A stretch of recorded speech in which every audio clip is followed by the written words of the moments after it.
उर्दू की कसीर आबादी पाई जाती है यहाँ के स्कूलों में, यहाँ के बच्चे, और ये सदियों से यहाँ की उर्दू, यहाँ का कल्चर ही उर्दू रहा है और 2025 बड़ी था, अच्छी बात। तो इसमें फिर से वही नोटिफिकेशन इशू है कि तीनों लैंग्वेज को हटा दिया गया है, सिर्फ बंगला और नेपाली को साइन बोर्ड के लिए जगह दी गई। वीडियो को मेमोरेंडम दिए थे तो उर्दू में ही दिए थे लिख करके, तो वीडियो ने कहा कि मेरे पास ना ट्रांसलेटर है ना कोई ऐसा ऑफिसर है, तो आप लोग ही इसको पढ़ के सुना। अभी क्या है इसमें जो है कॉम्पिटिटिव एग्जाम में इसको कंपलसरी किया जा रहा है, तो उर्दू पढ़ने वाले, मैं खुद उर्दू मीडियम से हूँ, मैं कैसे उसको सॉल्व करूँगा।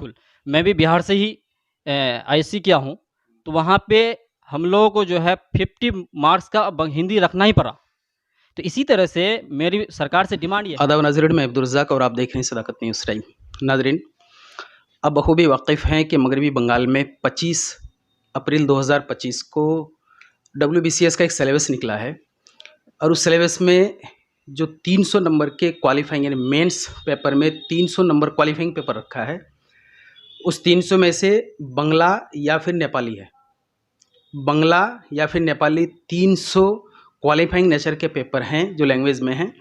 आपको उन दोनों में से कोई एक चूज़ करना होगा, तभी आप WBCS ऑफिसर के एग्ज़ाम में आप आगे बढ़ सकते हैं। यहाँ सवाल ये होता है कि मगरबी बंगाल में उर्दू भी एक बड़ी अहम ज़बान है और मगरबी बंगाल के कई ऐसे इलाके हैं जहाँ पर उर्दू बहुत ही ज़्यादा कसरत से बोली जाती है। इसमें ख़ास करके अगर अभी चूँकि हम यहाँ ग्वालपोखर 2 यानी चाकुलिया में हैं, तो चाकुलिया ब्लॉक और ग्वालपोखर 1 और इस्लामपुर, ये जो है उर्दू में उर्दू की कसीर आबादी पाई जाती है यहाँ के स्कूलों में, यहाँ के बच्चे, और ये सदियों से यहाँ की उर्दू, यहाँ का कल्चर ही उर्दू रहा है और बड़ी अच्छी बात है। और साथ साथ हमारी हुकूमत मगरबी बंगाल, उस पर हम लोगों को बड़ी तवक्को है, हम बड़ी उम्मीद लगाए बैठे हैं कि वो उर्दू के लिए बड़ा काम करती है। चूँकि 2011 में जब वो इलेक्शन में आई थी तो उसका एक मुद्दा उर्दू पर भी था कि जहाँ जहाँ 10% से ज़्यादा यानी कम से कम 10% उर्दू ज़बान बोलने वाले होंगे, वहाँ के सरकारी जो ऑफिसेज़ हैं, जहाँ पर जितने भी सरकारी ऑफिसेज़ हैं, वहाँ कम से कम एक उर्दू के मुतरजम यानी ट्रांसलेटर को अपॉइंट किया जाएगा। लेकिन अफसोस के साथ कहना पड़ता है कि अभी तक वो आया नहीं है कोई भी किसी भी ऑफिस में। यहाँ हम इसी 3 ब्लॉक की बात करते हैं, इस्लामपुर, ग्वालपोखर 1 और ग्वालपोखर 2 यानी चाकुलिया के बारे में, कि यहाँ उर्दू की कसीर आबादी रहती है, उर्दू पढ़ने, बोलने और समझने वाले की बड़ी तादाद है। लेकिन यहाँ के किसी भी ऑफिस में अभी तक कोई उर्दू ट्रांसलेटर वगैरह नहीं आए हैं। बहरहाल, लेकिन यह मेन मुद्दा है कि 25 अप्रैल 2025 को WBCS ने जो सिलेबस निकाला है, उस सिलेबस में बिल्कुल ये बात वाज़ह कर दी गई है कि उर्दू की वहाँ जगह नहीं है, यानी सिर्फ उर्दू नहीं, उर्दू हिंदी की जगह नहीं है। आपको बंगला या फिर आपको नेपाली, इन दोनों में से किसी को लेना होगा तभी, और 300 नंबर में से आपको क्वालिफाइंग पेपर है, आपको क्वालिफाई करना पड़ेगा।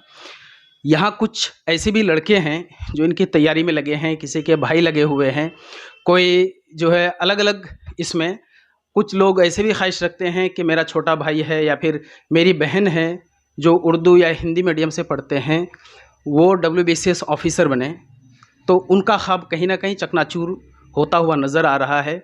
और कुछ ऐसे गार्जियन भी हैं, मुझे एक गार्जियन का कॉल भी आया था कि भाई आप आएँ, और वो खुद 2 बच्चों को वो तैयारी करवाते हैं, कोलकाता में तैयारी भी करवाते हैं। लेकिन अफसोस अब उसको इस बात की हो रही है कि उर्दू मीडियम से वो पढ़ाए हैं, लेकिन यहाँ हिंदी और यहाँ उर्दू और हिंदी दोनों को नहीं रखा गया है, बंगला या नेपाली, और उनके बच्चे जो है बंगला और नेपाली नहीं कर पाते हैं। अब वो कह रहा है कि सर अब क्या करेंगे, तो वो भी शायद उनसे भी मेरी बात बहुत जल्द हो जाएगी, मैं आपको रूबरू कराने की कोशिश करूँगा। यहाँ अब किसकी कमी रही है ये आप अच्छी तरह से समझ सकते हैं। बहरहाल, मैं ये कहना चाहता हूँ कि बंगाल की जो सरज़मीन है, यहाँ से हर इनकलाब निकला है, यहाँ हर ज़बानों को फ़ौक़ियत मिली है, हर ज़बानों को, और ख़ासकर उर्दू ज़बान के बारे में आप जानते हैं कि इन्होंने ही लिखा, ये ज़बान ही है जिसने इनकलाब जिंदाबाद लफ्ज़ को दिया है। यही वो ज़बान है जो दस्तूर में कई ऐसे ऐसे अल्फाज दिए हैं, जैसे दफ़ा 302 के तहत, दफ़ा के तहत हम लोग जो दफ़ा जितने भी पढ़ते हैं या सुनते हैं अदालत में, ये सबसे ज़्यादा इस्तेमाल होने वाले जो लफ्ज़ हैं दफ़ा, ये खुद उर्दू लफ्ज़ है।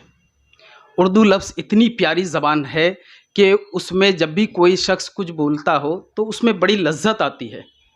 सरफरोशी की तमन्ना अब हमारे दिल में है, देखना है ज़ोर कितना बाजुए कातिल में है।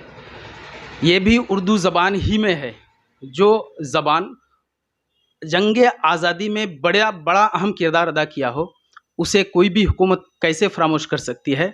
बहरहाल बस इसी निस्बत से आज हम मौजूद हैं चाकुलिया में, और हमारे साथ एक सोशल एक्टिविस्ट जनाब मोहम्मद इफ्तिखार अहमद साहब हैं।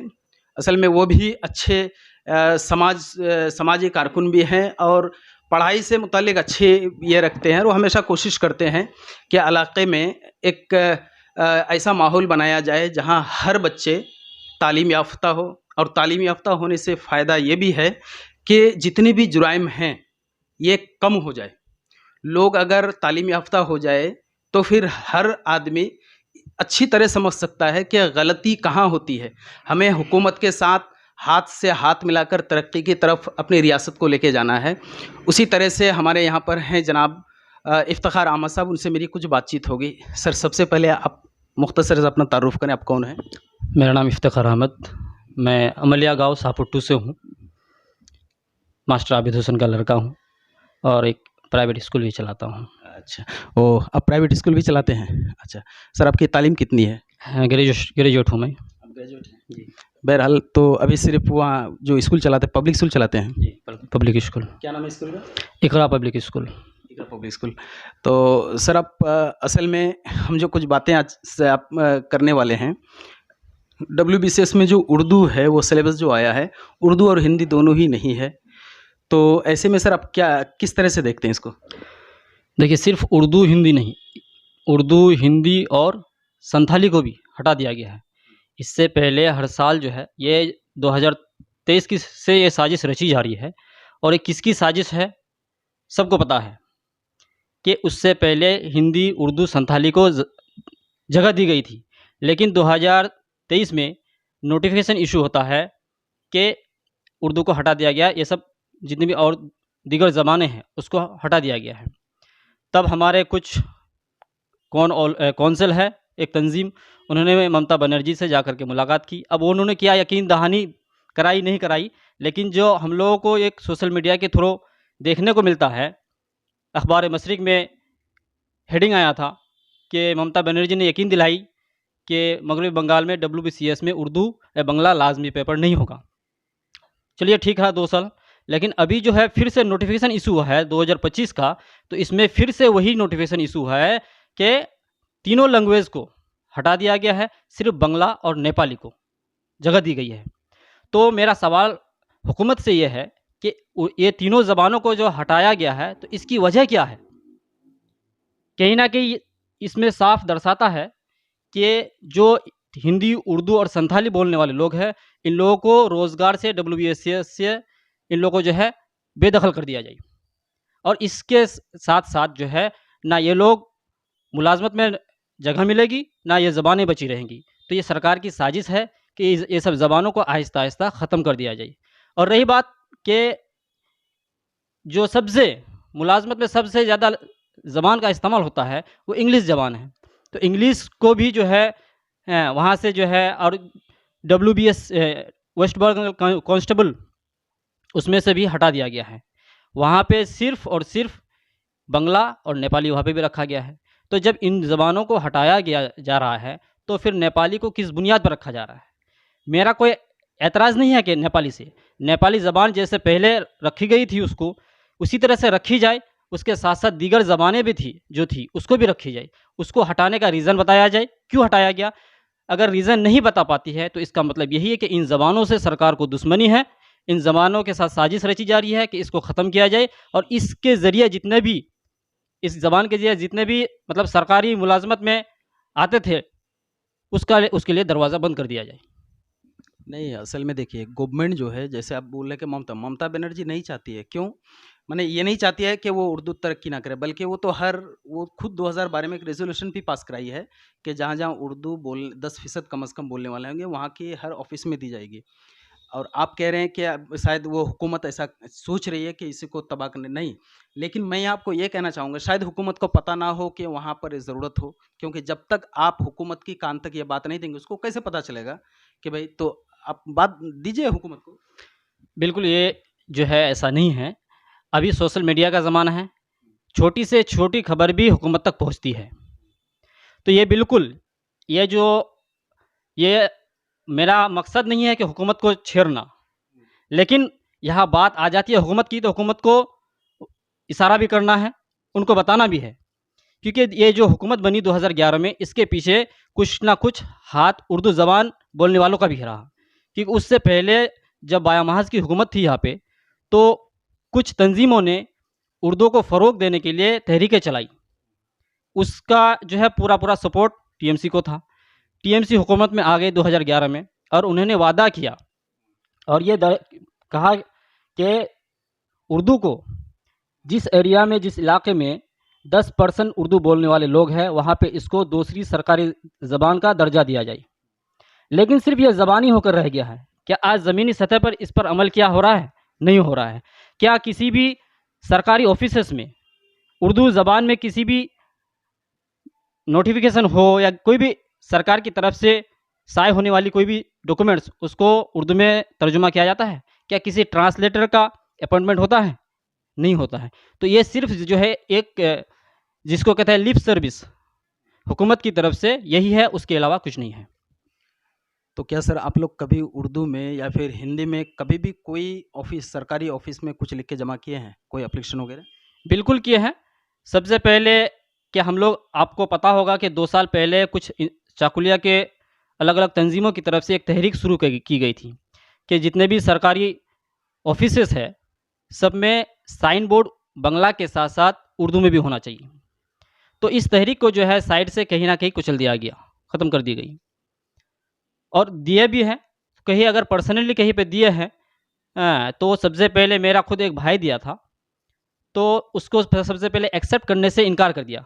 जब वो हवाला दिया कि हुकूमत का ये है, अनाउंसमेंट हुआ है कि उर्दू को सेकंड स्टेट लैंग्वेज का स्टेटस है, तब फिर लिया। लेकिन आगे काम कहाँ तक होता है, नहीं होता है, इसकी कोई खबर नहीं। कहाँ दिया था वो? बैंक में। बैंक में दिया, तो बैंक में वो मतलब एक्सेप्ट नहीं किया गया? एक्सेप्ट किया, बाद में जब उनको बताया गया तब एक्सेप्ट किया, लेकिन अब काम हुआ नहीं हुआ, आगे क्या एक्शन लेते हैं वो लोग, या फिर डस्टबिन में ले जा करके फेंक देते हैं। क्योंकि वहाँ पे काम कैसे होगा कि वहाँ पे उर्दू जानने वाले नहीं हैं, ना ट्रांसलेटर अपॉइंट किए जाते हैं, जितने भी सरकारी ऑफिसेस हैं, तो उसको समझने वाले, पढ़ने वाले कौन हैं? जिस तरह से पिछले बार हम लोगों ने उर्दू की तहरीक के लिए, साइन बोर्ड के लिए वीडियो को मेमोरेंडम दिए थे, तो उर्दू में ही दिए थे लिख करके। तो वीडियो ने कहा कि मेरे पास ना ट्रांसलेटर है, ना कोई ऐसा ऑफिसर है, तो आप लोग ही इसको पढ़ के सुना दें, क्या-क्या है इसमें। तो उसको हम लोग ही पढ़ के सुनाएँ कि ऐसा-ऐसा है। कहाँ, चाकुलिया के वीडियो सबको? बिल्कुल। अच्छा, तो सर ये जैसे आप कह रहे हैं कि उर्दू, देखिए ज़बान चूँकि है, और बंगाल यहाँ एक सच ये भी है कि बंगाल यहाँ की जो स्टेट्स है, यानी स्टेट लैंग्वेज वो बंगाली है। तो चूँकि आप अगर सर्विस करना चाहते हैं, किसी भी एडमिनिस्ट्रेटिव सर्विस में आप आना चाहते हैं, तो आपको यहाँ की बंगला ज़बान सीखने की ज़रूरत है। तो फिर ऐसे अगर वो हुकूमत ये कह रही है कि नहीं, बांग्ला जानना और नेपाली जानना, चूँकि नेपाली नॉर्थ बंगाल में है, तो इसलिए शायद वो रीजनल सर्विस के लिए, ताकि अब परेशानी ना हो, इसलिए बांग्ला और उर्दू की, ये बांग्ला और नेपाली की है। तो उर्दू अगर ले, तो आप क्या चाहते हैं कि उर्दू वालों को कैसे मौका दिया जाए? जी, इसके पीछे कहीं न कहीं सबसे पहले गलती जो की है सबसे बड़ी, और उर्दू बोलने वालों के साथ, उर्दू पढ़ने वालों के साथ, ये बाया महज की हुकूमत ने की है कि वो अगर हर सरकारी स्कूल में एज़ उर्दू पढ़ने वाले स्टूडेंट के लिए एज़ थर्ड लैंग्वेज बांग्ला को इंट्रोड्यूस कर देते और कंपलसरी कर देते, तो अभी जो स्टूडेंट हैं, उर्दू स्टूडेंट्स, वो इस जो है सरकारी मुलाजमत से महरूम नहीं होते। यहाँ तक कि अभी अप्लाई भी नहीं कर सकते हैं। लेकिन उनकी लापरवाही अभी जो है हम लोगों को भुगतना पड़ रहा है। यानी आप कहना चाहते हैं कि जैसे बिहार में हो रहा है सर, बिहार में है, आप बिहार में एजुकेशन लेंगे तो कंपलसरी वहाँ जो है आपको हिंदी 50 नंबर का पढ़ना पड़ता है, पढ़ना पड़ेगा। तो कहीं ऐसा अगर बंगाल में यानी आपकी डिमांड यही है ना क्या? बिल्कुल, मैं भी बिहार से ही आईएससी किया हूँ, तो वहाँ पे हम लोगों को जो है 50 मार्क्स का हिंदी रखना ही पड़ा। तो इसी तरह से मेरी सरकार से डिमांड ये है, और पिछली सरकार से, इस सरकार से भी शिकायत है कि जब आपको हर एग्ज़ाम में, कॉम्पिटिटिव एग्ज़ाम में बांग्ला को कंपलसरी करना ही है, तो इससे पहले आप 5 साल पहले या 10 साल पहले हर सरकारी स्कूलों में प्राइमरी लेवल से उर्दू मीडियम स्कूलों के लिए, उर्दू बच्चों के लिए जो है एक subject as third language Bangla को कंपलसरी क्यों नहीं किए? तो इससे साफ ये पता चलता है कि ये सरकार की साजिश है कि वहाँ पे पहले जो है इस कंपलसरी नहीं किया गया और अभी जो है कॉम्पिटिटिव एग्जाम में इसको कंपलसरी किया जा रहा है। तो उर्दू पढ़ने वाले, मैं खुद उर्दू मीडियम से हूँ, मैं कैसे उसको सॉल्व करूँगा? तो ये उस सरकार की लापरवाही रही है। तो उस सरकार ने ये नहीं कहा कि इसको कंपलसरी इस ज़बानों को हटा दिया गया, बल्कि वो इस ज़बानों को लेकर चलती रही। लेकिन ये सरकार आई तो कम से कम आप तो इसको कंपलसरी कर देते बांग्ला सब्जेक्ट, लेकिन बांग्ला सब्जेक्ट कंपलसरी नहीं किया गया, बल्कि कंपलसरी स्कूल में कंपलसरी करने के बजाय यहाँ कॉम्पिटिटिव एग्जाम में कंपलसरी कर रहे हैं। तो उर्दू मीडियम स्टूडेंट के बच्चे कहाँ जाएंगे? उसको तो दुश्वारियाँ आएंगी। तो ये जो है उर्दू, अब इससे यह साबित होता है कि बंगाल में जो है जितनी इलाकाई ज़बान है, हिंदी को भी देख लीजिए, उर्दू को भी देख लीजिए, संथाली को भी देख लीजिए, ये सब ज़बानों को ख़त्म करने की साजिश रची जा रही है ताकि सब कोई एक मीडियम हो जाए, बांग्ला मीडियम हो जाए। रही बात नेपाली को जी, उस नेपाली को ज़बान को दर्जा दिया गया है, उसको जगह दी गई है, उससे कोई एतराज़ नहीं है। अब देखिए रेशियो देख लीजिए, परसेंटेज है, नेपाली बोलने वाले लोग कितने हैं?